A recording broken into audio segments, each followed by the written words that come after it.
the Everything But Politics podcast. Hello, everyone, and welcome to another edition of the Everything But Politics podcast.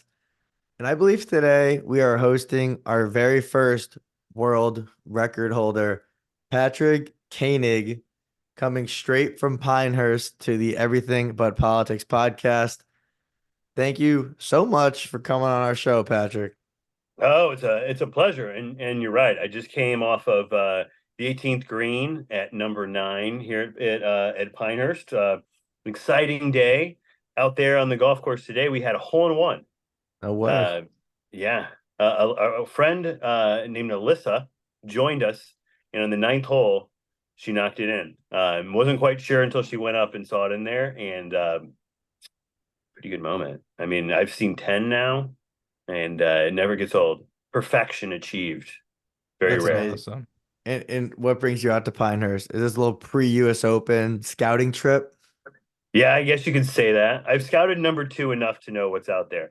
But no, there's a new course out here at Pinehurst, number 10, Pinehurst number 10. And it is, I mean, I took a first look at it with my drone this morning, and it looks to be awesome. I'm playing it tomorrow, so I'll get it firsthand experience of the new golf course, but I know it's going to be spectacular. Having seen it from the sky and just kind of knowing what those guys are building out there is going to be really, really cool. Pinehurst is thriving. It's an awesome place right now. Better than it's ever been. That's cool to hear. I'd love to get out there one day. I'm not too far. I'm here in Florida, Evan being in Indiana, so we're like probably a little equal distance away.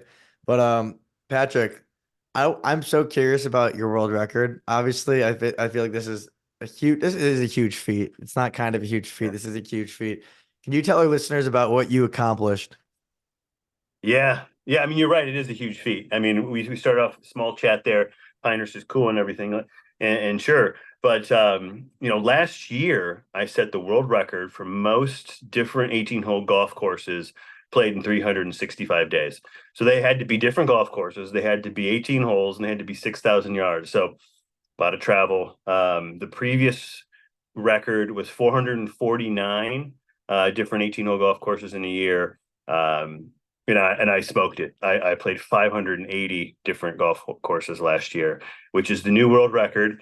And it was just it was such a special year. I'm writing the book about it now, and writing a book is hard work. Let me tell you, it's a lot of writing. It's a lot of just getting your words right and telling the stories how you want them to be told. But it's a lot of fun, and so it's just stories from that year. What it was like, and, the people I remember as I get further and further away from it, having been a couple months now removed from what that was. The people that I met, today I just met up. I played with some people that I met, played with on the tour, and saw some old faces. The last time I saw them, they were part of the record, and you really remember the people and the experiences, as well as the places and stuff. But too many stories to retell. I had to narrow it down. When I went through the book, and I'm writing this thing, and I'm like, all right, what are the stories that like I love to tell, and when I tell, always get a reaction out of somebody on the golf course, like when I narrow it down, and like, how can I do that? And I came up with like 70. And I was like, well, that's way too many for a book, because each one of these are, I got characters and stuff that all play a part of my tour. And so I'm taking the ones that I absolutely love and putting those into the book. But it's like, the year just end up meaning so much to me, despite the world record. And there's a lot of stuff that we can talk about with, like, what was involved in that record, from the struggles and the details of living in an RV for a full year, and then playing that much golf. Well, I want to start and ask you, before this world record, were you playing a lot of golf? Yeah, I've always been a golf nut. Right. So I'm when most people call it quits, I keep going. It's I love golf courses. I love golf course photography. I just couldn't get enough of the golf courses. And that's what inspired me to do it, was my love for golf courses, and seeing new ones. Well, and how did you even get the idea to, like, let's break this world record? So back in 2018, I quit my job and did my first tour around the country, and it was just to see golf courses, and it was to to start in a new life, to start a career that I loved, and to see if I could do it. I jumped off to see, hey, can I become a professional golf course photographer? How do I do that? I do not know. What if I have some savings? What if I just quit my job and started taking pictures of golf courses and see if I can like meet people and make this work, or just jump off and see how I can do it. And it worked. 2018, towards the end of that first little tour around the country, somebody mentioned to me, they said, the world record's 449 different 18-hole golf courses. And that year I played 405 just on my own. Like, this is what I want to do. It's like, well, if I tried to break that record, I could definitely do that. But I didn't change my plan for that year. And then it always kind of stuck with me. And so when Golf Gamebook, which was my sponsor for this tour, it's an app, called me. It's a company out of Finland. They called me up and they were like, hey, can we partner together? Like, we're just kind of going through ideas. And they were like, hey, we saw that first tour. You ever think about doing a second one? And the ideas just kind of came, back and forth. Hey, we can keep all the scores in the app, and you can share social media in the app. And we could base the whole thing around the app. And but we'd have events, and we could have different people come in here and there. And they're like, oh, and their app is perfectly designed for that sort of thing. We're like, oh, of course. And it wasn't much longer that we had purchased an RV and covered it in a wrap, and we were going for it. And then you actually got to play 580 rounds of golf. So I mean, it's so much. It's just like a nonstop trip. Anybody that's ever taken a golf trip with like your buddies, you play like 5 rounds of golf in like 4 days. You're exhausted. That would be a break. 5 rounds of golf in 4 days was like, I'm slowing down. Like, that is off the pace. Usually it was like seven courses in 4 days. That would probably is the average of the pace that I was going at. Unbelievable. From the moment you discovered that number 449, and then you obviously found your way to break that record, but do you have to call Guinness? How do you even initiate with like the people that hold place to these records? How do you let them know what you're doing, and from the point you start to the point you finish, how has it become official? Yeah, so that's an interesting story. So the Guinness people are not very responsive, and so we reached out to them, and we had to pay like $1,000 to get him to respond. And so like, okay, these guys are looking to do things. So they sent over the list of things that they wanted, which was not really acceptable. They wanted to rights to all my photography, and we said no thanks. So we said, we're just going to break the world record. We're not going to be affiliated with Guinness in any way. But we did pay for the criteria, and it's a little bit of a bummer that that was the route that we had to go down with the Guinness people, is not inviting them. We can get into the details of what they wanted, but I don't think it's really that necessary for my purposes. We just said, hey, let's we know what the world record is, we know what the criteria is. Let's uphold that, and let's go break that record and tell our own story. And we didn't want to involve Guinness because they just wanted things that we didn't have the finances or the desire to give them. And so we did it without that. And you start looking into other things. What made us confident that this was still a great idea is that there are other golf world records. They're just golf world records. We're so conditioned because of the brand Guinness that make it official, but which is a bummer that organization is the way they are, because it would be nice to have a place where they're all kept and it's just about the records, but unfortunately that wasn't the case. So there was I was very diligent about the criteria that we had. Every single hole I hold out, like to the point where like people would tap it back to me and I'd run up and be like, no, I have to hole out every single hole. It has to be 6,000 yards. I didn't play. There was no, like, I got in 17 and then just counted it. Like, I couldn't live with myself. There was one round where I played 9 holes, and then we weren't allowed to go play 9. I played a couple, probably like, 7 or 8 courses twice, because they were just so good, and we were going to go around again. And it couldn't count those, but I was very diligent about the the details of my world record, kept score on every single hole. It's all there digitally, recorded via GPS in the Golf Game Book app. Well, given that Guinness wasn't involved in the official record process, why, when you wanted to stay so true to 6,000 yards and holing out, where did that, I mean, who could you even compare those stats to if it wasn't Guinness? That was Guinness. So what we did, that was their criteria. So when we paid them to respond to us, that's when they provided us the criteria Oh, that God. we And followed. is there some type of world record holder club or fraternity that you're not part of? Well, no, it's not really. I think all they really do is show up and give you a little a piece of paper with their stamp on it. They're very they hold their trademark like in high regards. A lot of lawyers over there. But one of the cool things was after I holed out on 18 and got back 18 on January 2nd, and of course 580 at Chambers Bay. The existing world record holder called me up and said, "Congratulations. We recognize what you've done is an unbelievable achievement. Having played 450 and be like, that was insane. For you to play 140 more golf courses is, hats off to you." So it was like, I don't know what else I need. I certainly didn't need the Guinness people there. Jonathan and Kathy Weaver are outstanding people and held that title for 13 more years, and they'll still be the Guinness record holders, but I'm the world record holder. Patrick, I love it. I want to know though, how do you get on all these private courses? Normally I ram the gates and then demand to play. I'm here, let me play. No, don't do that. People listening, do not do that. It's I'm fortunate enough to have built an audience on social media. And so when I go places, people recognize me, and they invite me places. And so on this particular tour, I opened it up to anybody that wants to be a part of the world record. It's like, hey, do you want to be a part of a world record? Do you want to join my tour? Like, I want to play golf with you.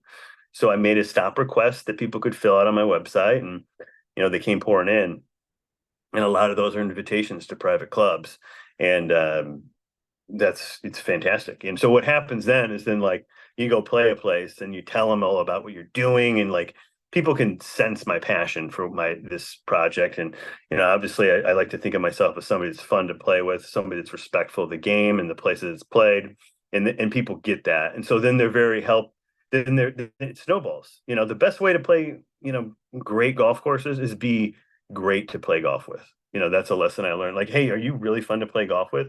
If you are, people will want to play golf with you. They will invite you to other places, and it kind of snowballs. Especially when you're doing something like this. It's like, hey, I'm looking for golf courses to play. Where else can you play? Oh, my buddy's a member here. He'd love to be a part of the record. And so I saw some amazing places.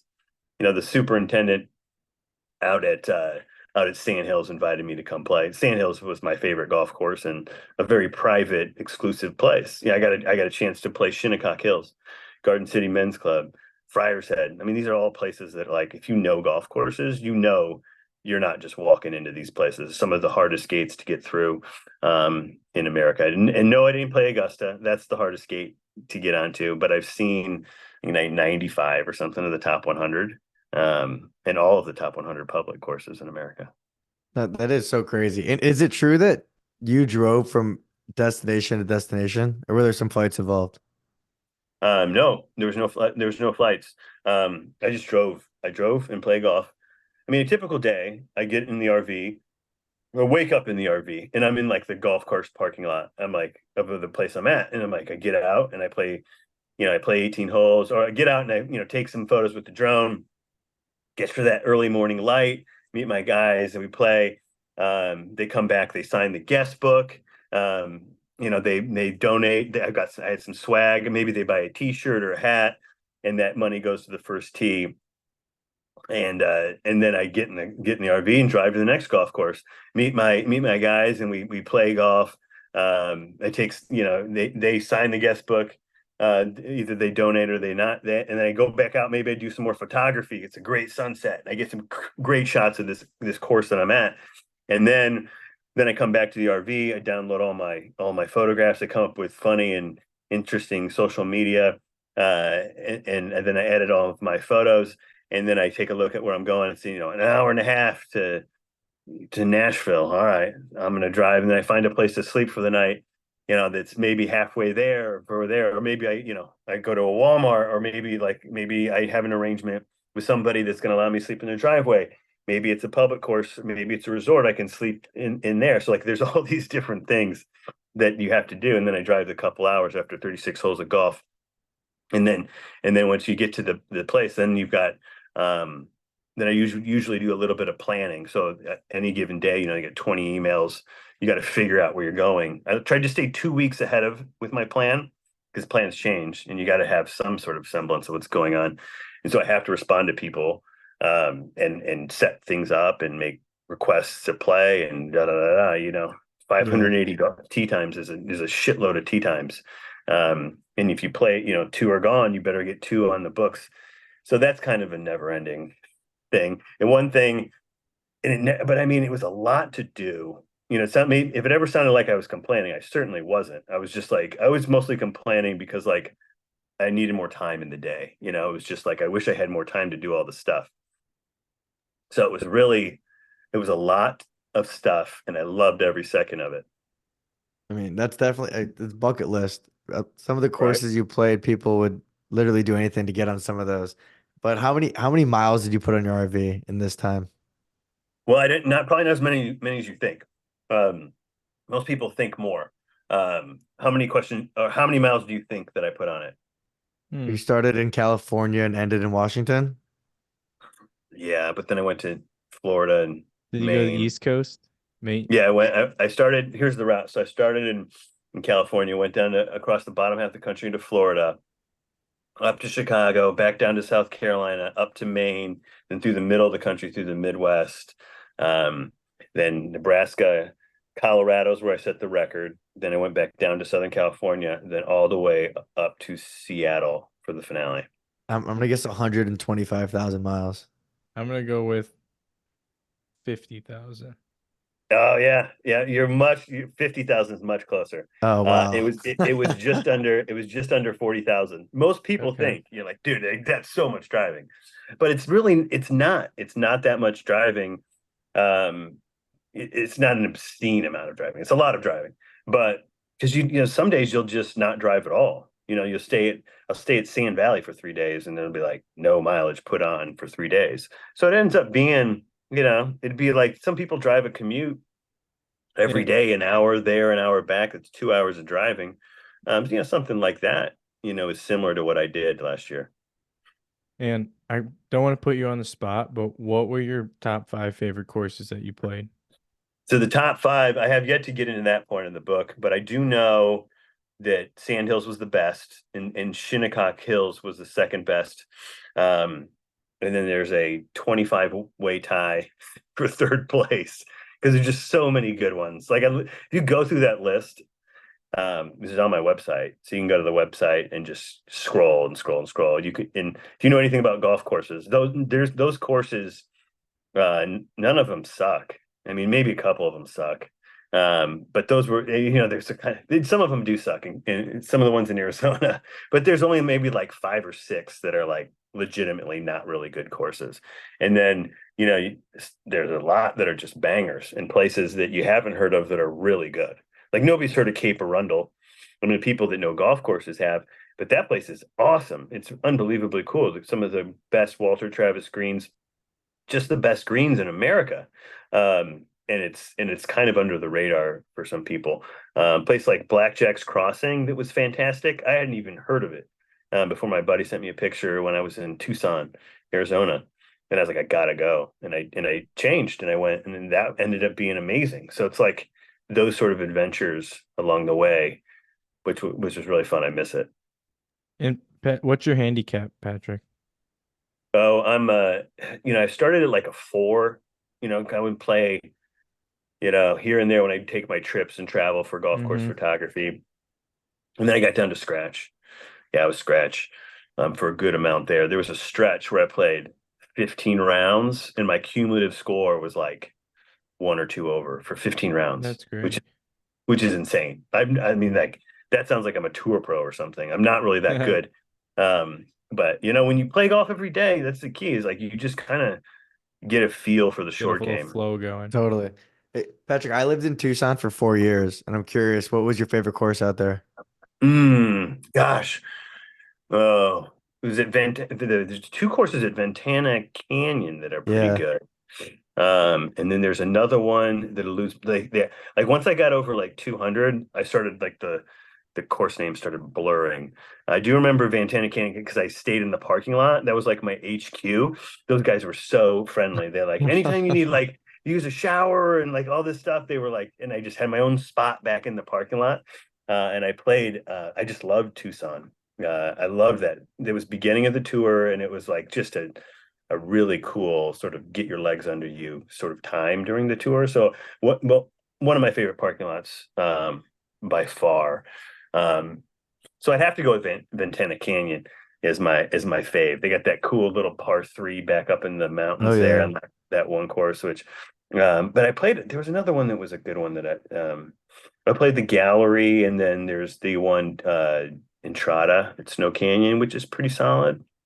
I don't know that one. I know I like Sawilo. I noticed you were there. The casino Yeah, course. That's a cool yeah, that's track. a good one. Yeah, casino courses are usually pretty solid because what happens, the finances of it allow them to like not worry about making a profit because it's a marketing. It's a marketing piece for them. The golf course brings in their gamblers, whereas like a normal public course, it's like they better make money because that's the business model. It's why the Wynn is able to spend so much money on maintenance, or Shadow Creek is able to go berserk with their ridiculous costs associated with running that thing. And you find the same thing at Suelo, a smaller version of that, but it's a cool place. And Tucson golf doesn't get the love because Scottsdale and Phoenix Oh, just overtake everything out there. stupid! It's stupid because Tucson should because I mean it's less crowded and the prices are way better. And if it's just about the golf, um, it's a better situation. But I get it. Scottsdale's got the nightlife, the places to eat. Most people are, you know, going to Scottsdale. But there's a blog post on Tucson. Some of my favorite times were spent down there. It's a good spot, Tucson, underrated. And Patrick, what was the hardest course you played? Your lowest score on you went while you were touring, and your highest score. Yeah, hardest course. I give it to Bethpage Black. That it's just a ball buster. I mean that's a pretty popular. I'd love to have some sort of like obscure, really just super hard golf course. Um, Bethpage is tough. If you play it from, it depends on what tees you're playing from too. But yeah, that was a tough one. I played really good when I was playing good, and managed to break 80 for the first time out there. Shot 70, 78 or 79. And I was playing great golf, and I was like, wow, that was hard work just to break 80. Um, my average for the entire tour was 77. My low score was 68. Yeah, 68. Which was pretty smooth out in um I don't even know. Cimarron I played three different courses called Cimarron, which is crazy. There's three different courses called Cimarron Hills. Uh, and my highest score was at Chateau Elan in north of Georgia, and I shot 73 or 4 in the morning and then hung a 91 on the board. 14 penalty strokes, and not my finest, but from 68 to 91 as a scratch golfer, it just shows you how far, how a good day can get going, and a bad day can go the opposite way. And in golf, it's not easy. It never is easy, even when somebody's playing it all the time. And pretty dialed in. No, absolutely. One course that we've played that's nearby. If you've ever been when you play in the Chicago area, Olympia Fields, Oh yeah, and yeah. I Olympia thought that Field. was a tough one too. Olympia Fields is very tough. It's what I would put into like a U.S. Open. Like it's like the lake course. The lake course at Olympic Club is very similar in terms of the feel of Olympia Fields. I did prior to this tour, I played Olympia Fields, and it's a funny story because I come out there and I'm taking pictures, and I go out to the first hole and I bust out my camera. It's a bigger camera, right? And so like I pointed down the first fairway. It's like par five. It's cool bunkers on there. Like I'll snap a picture and hit my tee shot. Um, like five dudes in suits are just like on me. I'm like, what? I'm like, what's going on? They said it was okay if I took pictures in the pro shop. I'm like, thought I was like a busted for like breaking club rules. And they're like, is that a camera? And I'm like, yeah. He's like, can you take a picture with it? And I was like, yeah. and they're like, can you do that and show us the picture? I'm like, okay. And so I do it and show him the picture, and I'm like, what is going on? And they're all like not saying anything. One of the dudes make eye contact with me. He just kind of nods that way, and it's President Obama is finishing up on the ninth hole while I was finishing. I was like, oh, these guys are Secret Service, and they're making sure this isn't like a missile launcher that I've got or something. But it was so then I kind of got and they we got a couple of times where throughout the round where I got close to the president, and he was the active president at the time, so it was serious business. And after his round, he was finishing up on 18, and I was finishing up on 9, and we went over and waited, watched him finish up, and then he came over and shook everybody's hands, which was a cool moment to shake a president's hand. It's at Olympia Field, so they'll always remember it for that moment, that sort of cool thing, interaction. Yeah, that's very cool. I want to talk a little bit about Bloomington, Indiana. I Oh know yeah, you went here. I'm actually a senior here, graduating here in 2 weeks. And I want to talk a right little on. bit about the foul course. Merrick's never played it. He's actually coming in 2 weeks for graduation to play the course. I want to hear your thoughts Yeah, on it. dude, the foul course is tough. It's up there. I mean, it's like right next. They're gonna probably like thin it out a bit, but it'll bust your balls. But I love a tough course. I mean, Yeah. I don't mind making some doubles and stuff, and like you want to have an easy course every once in a while, but tough courses are usually more interesting. They're more visually appealing, and so I graduated in 2003 from Indiana University, and we would sneak across that highway from our fraternity there. It was Delta Tau Delta, which is now like I think we violated some sort of alcohol policies. It's now who even knows what the hell that house is. It's not Delta Tau Delta anymore. And we would run across the street with like a 12 pack of beer, and we'd play the golf course, which was Mm-hmm. almost unrecognizable.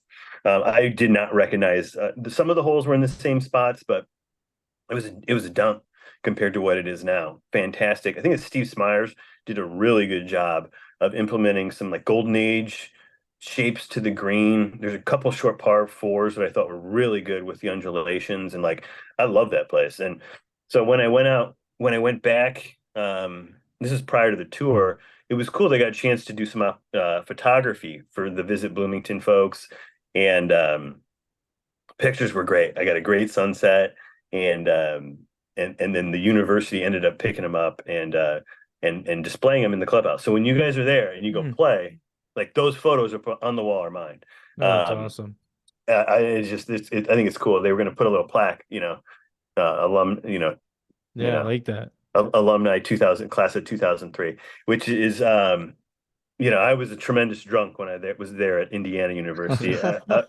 And I'm recovering alcoholic now. I had a lot of fun at school, but I called it quits. Went sober in 2005, and so that gives me almost 19 years of sobriety, and a pleasure to come back and give something to my alma mater in terms of something that I love, and to be able to have that opportunity to hang in the halls, and I mean it's just awesome. The coach out there is rad. That whole school is awesome.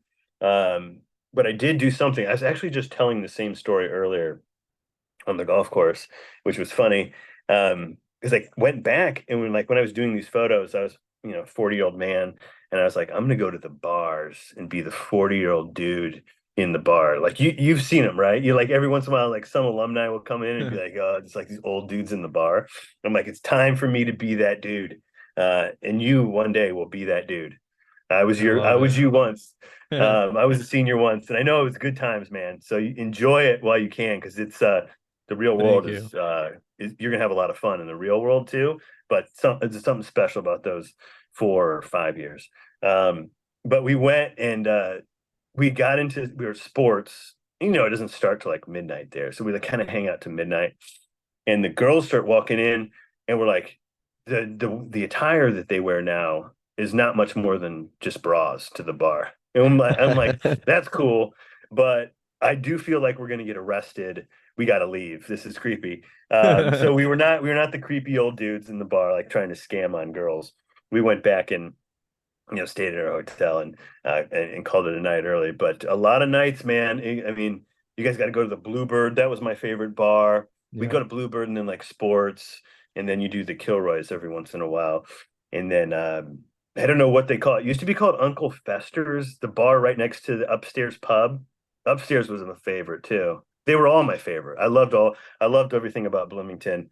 So yeah, that's cool you brought that up. Patrick, where are you from originally? Indiana. I'm originally from Fort Wayne, Indiana. That's where I was raised, born in South Bend. Yeah, then Uh, went to school in Bloomington. So Midwest kid living in California now. we grew up in Munster, Oh yeah, so Munster, Indiana. You ever play northwest any of of the those region. courses? Briar Ridge or Innsbruck Country Club in Maryville or Sandy Nah, Pines? Sandy Pines, yeah, that's a good one I think too. I played Sandy Pines. It's I in played Sandy Vermont. Pines once but I kind of took a break when like I was a kid. I was a nut for golf, and then like the booze phase took over, and I was just like a nut for parties. I mean, I got stories that that could be another podcast. And then I quit, and then I was like, then golf found me again. And so there was like that gap where I was living in the Chicago area, didn't play a lot. I've since went back to Chicago and played a ton of golf in that area. And so it's kind of yeah, I missed a little bit, but I played a lot in junior golf and just kind of anything I could play growing up all over. But now I tend to come back and play the cool courses, which is fun to get to see some really amazing spots. Yeah, I mean, it's amazing seeing them on your Instagram. But Patrick, something that I think is really awesome is that you were able to combine like two of your passions being golf and photography. And you mentioned you quit your corporate job back in 2018. For Yeah, someone screw it. listening to this that feels like trapped or stuck, like you obviously went after it. What advice would you give to people that kind of feel stuck in that place you might have felt in 2017, 2018? Well, I mean, I the advice that I have is just quit your job. Just do it. Just jump, man. And like what you will find is that if you love to do something, you are way more resourceful than than you when you are forced to swim, you're probably going to swim. You're not going to starve to death. You're not going to go homeless. You're going to like start utilizing these things your potential.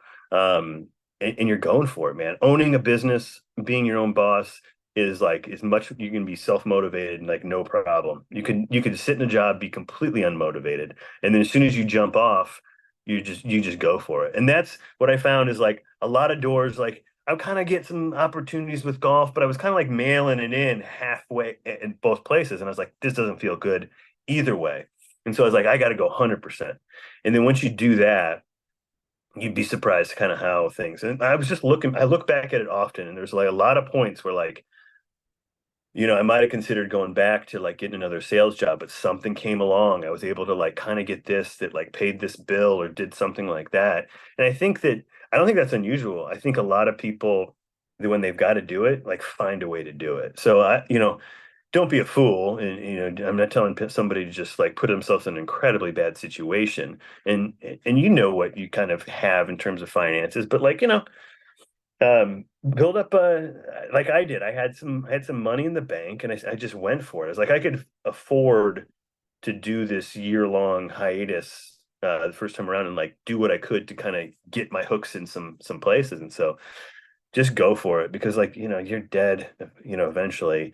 And I tell you, like there was like I was always a happy guy. I was enjoyed what I was doing, but the enjoyment that I've received since I quit my job in the end of 2017 to this day, these last 7 years, I feel like I've been on a vacation, just like doing the greatest stuff that I could ever imagine for 7 straight years. That's an honest opinion. And like, that is not something that anybody, there's 1% of us that get to say that. But it's just, I had to quit. I had to jump off and be like, man, I don't know how am I going to make, this is good, but like, I can't do this. I got to find a way to do this every month, so, and you do, and things get in place. But once you put all your time and energy into something, things start moving much quicker. At the time, did anyone fill the niche that you eventually took over? This kind of the golf course photography thing. Yes. Yeah. Yeah, I mean, there's people that they see what I've done and they want to do it too, and I don't blame them. I'm like, hell yeah, and I help them. I think there's enough work in this space for a lot of us, and if you're good, go for it. But no, there was only a handful of people. It's a small industry that were doing golf course photography beforehand. I don't think that they're particularly happy of the influx of competition, because it's harder to make a living when all of a sudden everybody's coming in and there's some really good work being given away. And that's the hard part, is like coming in as like influencers or people that are like, I'm happy to just do a photo shoot for free golf, and it hurts the people that are trying to make a living in the space by driving that price down, because they give away some really valuable work just because it's a hobby for them and they don't need the income. But no, there's, nobody really kind of does it like me, and everybody is a little bit different. I've got great friends, my buddy Channing Benjamin, and I know Evan Schiller's done it for a long time, another great photographer that's been around before, I was in the game. And some of the legends, Joanne Dost has did some great stuff, and Larry Lambrecht. Um, uh, there's a bunch of other guys. There's a Jacob in like international guys. And Gary I think he's local too. I mean, there's maybe a dozen of people that really do a great job, and they all have a different style. And if you're a golf course listening to this, it's like all those people, it's like you should hire every single one of them, because they all have a different lens, a different opinion, and it appeals to a different audience. They reach a different segment of people. And so there's just a tremendous untapped marketing opportunities for golf courses. And I never understand why they spend millions of dollars on their golf course and then don't show it off to the world. If you want people to come visit it, some places are private clubs and they don't necessarily care to do that. But the good ones do a great job of it. And they show it off, and they hire people like me to come and tell the story. It's why Pinehurst has been successful. It's why I'm here now. And if you're following me along, you'll see some great images of number 10, and you'll see some fun stories of my day at Pinehurst, and some tweets, and I'll write a little blog post for my website, and that doesn't, it reaches people. And then people that see that say, and we should go to Pinehurst, and so you never know, that kind of spirals, and they tell their friends, and not all marketers get that. But on top of that, too, there's got to be just an unbelievable sense of pride when you walk into some of these best golf courses in the world and see your photos on the wall. Oh my gosh, so cool. Here, this is what happened yesterday. So I walked in here, here, and on the desk is a magazine called Kingdom, and there it is. That's the Kingdom, and that's my photograph right there. That's Pinehurst number 2. So it's like beautiful. You come walking in. I mean, it's a simple shot, but I just love the shot That's so good. much. Nice. With the shadows and the way that it hits the flag, but Yep. like it also sets the flag against the back. And then, I mean, there's so many things that I really loved about this photo. And so when the photo editors at the Kingdom reached out and said, we want to use this for our cover, I said, hell yeah. And then to walk into Pinehurst and be like, oh, there it is, was just a cool moment. And so it's like the pride of that just doesn't end. It's just it's a very rewarding thing. And it lives on forever, too. Yeah, when I'm gone, hopefully people will still see my photographs and enjoy them and be inspired to go play golf. I mean, that's all. I'm just sharing my joy of the game with others, and that seems to work. That seems to be fulfilling way to live, is to find something you love and then share it with others. And if you can get paid to do that, then that is a mysterious path that I've uncovered for myself. And it's really cool to be one of those people that, I was another guy. I was behind a desk, but like you'd hear people and like, how the hell am I going to do that? It doesn't make any sense. Like I can't do that. It's too crowded in the social media space now. And it's tough. It's tough to do what I've done. So hats off to the people that try. Because if you try, you might just find out. You might be sitting on a podcast talking like me in a couple years. Now, Patrick, I want to talk about how your body even handles all this golf. What is your recovery like post round? You keep a Theragun in the RV. What's it like? I'm a tank. My body was built for this. I love it. What The happens? mindset. What happens? I do a lot of stretching. Mhm. I try to make at least one good health effort every day. If I do or not is really probably, there was not always that success with the healthy eating. But what does happen, my swing is just not a violent one. I'm not trying to hit 300-yard bombs and like just do crazy stuff. It's pretty repetitive. It's pretty smooth. Not a lot of moving parts on the back. It reminds me of kind of like when Tiger revamped his swing. A lot of comparisons between me and Tiger Woods. I was going to say something that's pretty good. No. But what happens is your body just kind of gets used to it. It's kind of like, this is what we do. If you're a soccer player and you train every day, you're just like, oh, it's just soccer. It's like most people would have no ability to play it. You go and you do that golf trip, the 4 days, 5 courses thing I talked earlier. And if you're just at a desk and then all of a sudden you do that, it's gonna be tough, But if you're doing it every week, your body just kind of knows this is what we do, this is how we walk, this is how we operate, and away you go. I was surprised though. I didn't have any injuries. I wasn't sick, not even one day for the entire tour. Just pretty lucky in that regards. Didn't catch a flu here or there anywhere. Being outside every day has got to be good just for your overall all types of health. Yeah, let's be honest. Like if you're doing something you love every day, there's an intangible. I think your body operates better if there's a tremendous amount of joy coursing through it, excitement, and you're exercising. You're getting the sun. You're outside. You're not staring at screens all day long like a lot of us do. That matters, and for health and enjoyment and just quality of life, And so I can say for at least in 2023, I had a great life this past year. It was obviously not as balanced as I would have liked. My girlfriend certainly took a back seat to excessive amounts of golf, but what we did do was set the bar extremely high. I mean, I took a golf trip 365 days. I'm like, honey, I'm gonna be golfing. Fellas, you got to be able to get out of the house for at least a week. I mean, I set that bar so ridiculously high. I got a 365-day trip. You should be able to get yours, for a week now, no problem. Just point in my direction. Look at what this guy did. So Love it. With all the swings you made, I'm just gonna go out and say there's no way that you're a range rat. You just go on the first tee and hit it.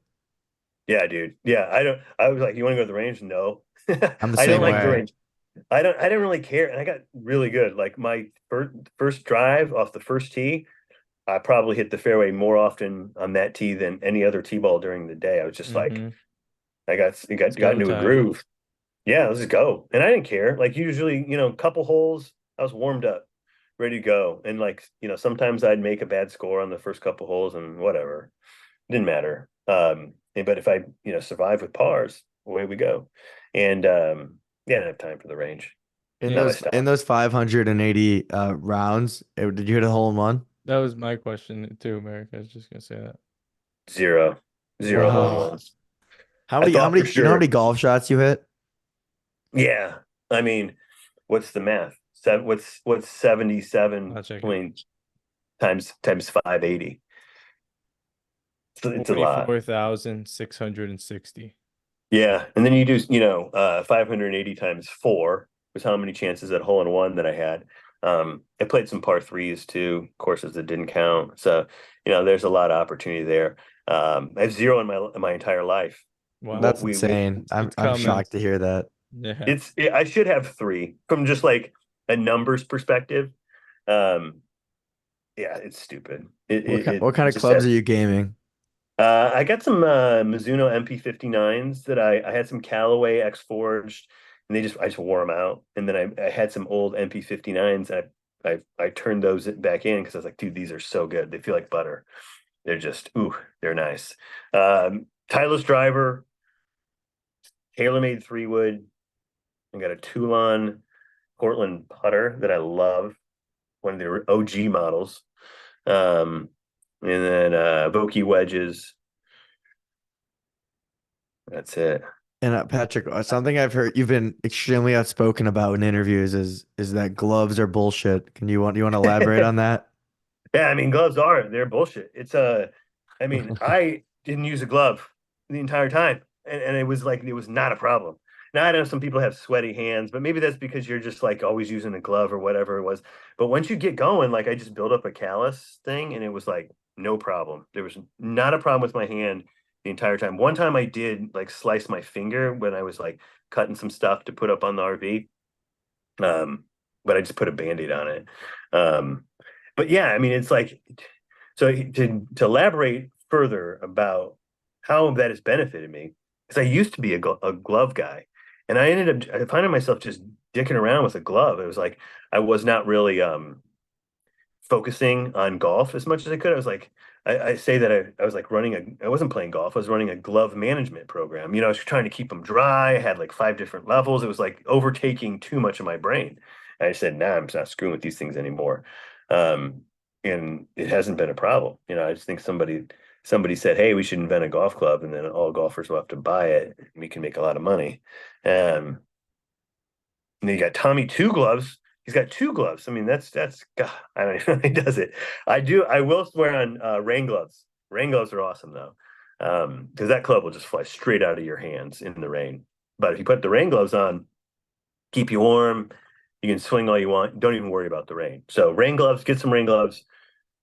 Try playing without a golf That's glove. good. Stick with it for a bit. Let it callus up, or I don't know. It's worked great for me, and I'm super stoked. I don't have to worry about it. But well, like Evan just calculated, you had, I think he said 44,000 something golf shots. How many photographs captured throughout those 580 rounds? Way more than that. Way more than 41,000. I'd have to Oh. look at because you can pull up my cameras and see what, shutter clicks. There's the info on there. But let's, say 50 photos per round. Sometimes I'll take a bunch, like if it's a really good sunset and I'm trying to get an angle just right, or like I find something really special. I'll try like 25 different versions of that photograph, and then I'll pull them back in and edit the ones that I like the best. Just small details. And that's my process. Some people just take one photo and be like, this is it. And I certainly do that sometimes, but I like to kind of get a couple different looks and then get them under there and be like, this is the one I like the best. This is the one that got that just right. Because sometimes when you're taking the photo, you just don't have, there's so much going on around you that being in front of an edit is a different situation where I tend to spend much more time on that image when I'm actually in front of the finished product. So I give myself options, but yeah, a lot of photos. What kind of camera do you use? It's Nikon Z9. I got a bunch of lenses too. I'm all on Nikon Z glass. I got a couple prime lenses at 7200. I got a big old 600 Canon. And DJI Mavic 3 Pro with the So, Cine version. It's badass. something else you've mentioned, Patrick, is that you prefer walking opposed to riding on the golf course. And I would Yeah, yeah. imagine that when you do that, you're much more present, and it probably allows you to like notice things you maybe wouldn't normally see going down in a car 30 seconds to Yeah. the green. Why why have you found this to be so beneficial to your photographs? Yeah. I mean, it just gives you different angles and you see it as a golfer, you appreciate different viewpoints. It takes you a little bit longer. your head's up, you're looking around. You're not driving, you're just walking. Walking is kind of like automatic, whereas driving, you're paying attention to the cart path. You're going where everybody else goes, so you see the exact same things everybody else does. I tend to swivel my head all over the place, so I see a lot more than a normal golfer does. I play it differently because I'm looking at it as a photographer as well. But yeah, you're right. I mean, walking is the way it's the way for me. It was golf as it was meant to be. Um, it's the reason why Bandon Dunes is like, we don't, no carts here. There's a lot of benefits to not having carts. There's a lot of benefits for having carts as well. So I like both, but my ideal experience is to walk camera in hand, enjoy that walk, get the exercise, feel the turf on your feet for the entire round. Get a caddy, make a friend, get in there. I mean, that's what golf is. Like, if you're a purist or really love the sport, not everybody can walk, and some of these courses are too hard to walk for some people. So golf courts are great, but they're the ideal experience doesn't involve a golf cart for me. And Patrick, when you've been taking photos for years on years, what's been the coolest shot in terms of like wildlife you've caught? Oh, there's some bears. Mm. I've got some good ones. I mean, I got a couple ones that I really like of bighorn sheep. There's one bighorn sheep that, he just stood on this rock and like posed right in front of this green for me. I'm like, dude, did somebody pay you money to come stand right there? And he's like set right into the photo, like perfect That's composition. amazing. That was a fun moment. A lot of gators. I've got some good gator shots. One in South Carolina of this dude that like he'd been in the grass, like somebody dumped grass clippings in a pond where he was in, and he came out and all the grass clippings stuck to his back. So he had like this big black, it was like a light green on his back, and the dude was a monster. This gator was just walking across the ninth fairway at Palmetto Hall, and you've got a couple of pictures of him cruising across the fairway. Yeah, we got a bunker toad. Oh, there's just a toad in a bunker. Get some cool pictures of bunker toad. And we played 72 holes that day, and it was a funny just back and forth bunker toad. And what would bunker toad do? Do you think he would say this putt goes left or right? But it was like one of those things that was a part of the round. It was a cool photo of that guy. I wonder what he's doing right now. So it's like I could probably go back through and like, oh yeah, there was that one thing. Snakes are cool, rattlesnakes. You see those from time to time. Yeah, so I've seen it all. Yeah, I would imagine at this point too, you probably have an elite Spotify playlist. Is that correct? I know I kind of I don't. I saved that for my buddy Tom Snyder, who I played with as part of the world record. Shout out to Tom. Tom, everybody he plays with gives him a song, and it's part of his playlist. So it's like if you play with Tom, he'd be like, you can pick one song. I like that. And That's really Yeah, cool. that's cool. And he adds it in there, and then he's got a little list. He's got some good ones. He's got I was there with him when he got Tiger Woods. I was watching him, and it was at breakfast, and he was like explains this whole thing. He didn't play with Tiger Woods, but like you got to get Tiger Woods on your playlist. Yeah. And you know what Tiger Woods song was? Hmm. Take a What was guess. it? What was the year that song? If you remember when he was, you remember it was Mac Daddy Santa. I know the picture. I don't know the air. I don't know when that was though, but I know exactly what you're referring to. It's a song called "Return of the Mac" by Mac Morrison, and he was like, yeah, he went to some junior tournament that was on, shot 65 or something, beat everybody's ass like he always did, and that stuck in his head. So that's the song he gave. It's on the playlist. So it's like, man, I'm not gonna mess with Tom's playlist. I gave him mine, which was "Kickstart My Heart" by Motley Crue, which is just a rocking song, just blows you away. Mm-hmm. Serious business. When "Kickstart My Heart" comes on, it goes to another level. Most people can't handle it, and that's fine. I'm not. Yeah, it's pretty awesome. I love that song. I love Motley Crue. And the last time I met Tom, I came up and said hi to him, and that song started playing, just out of pure chance. out of pure chance. It's like, wow, unbelievable. Yeah, when Return to the Mac comes on, you can't skip that either. You just gotta let it go. Dude, it's a good song. And now I know it's got, it's Tiger too. So it's like that's some pedigree, right? You met Tiger, and here's the song. Here's the song, they got a little story to go with it. It's cool. He's got That some is good ones. He's good. got Michelle Wee in there too. I don't forget what Michelle's song was, but yeah. That's awesome. Well, Patrick, I have a list of areas in the United States here, and I'm gonna ask you the location, and then you're gonna tell me the best course in the area. Oh shit. Yeah, this will be fun. See how good I can do here. All right, let's start It's off. tough. There's a lot of good golf. Chicagoland. Ooh, Shore Acres. Shore Acres is good. That's my fave. There's so many good ones there. Probably, yeah, Chicago Golf is also good. Yeah, but let's go Shore Acres. South Florida.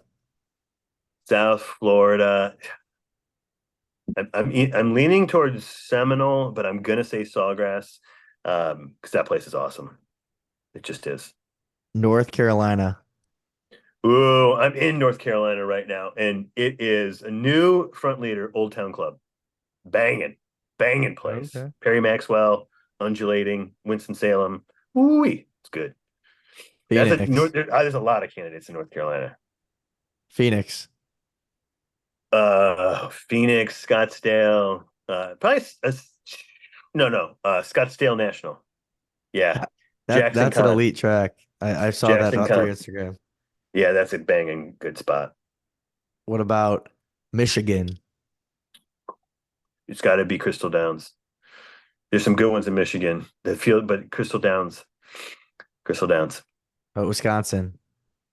I love Wisconsin. I played every golf course in Wisconsin, and so this is a very well educated opinion. And it's the Straits course, Whistling Straits. It's just Pete Dye. I love Pete. That routing is so good.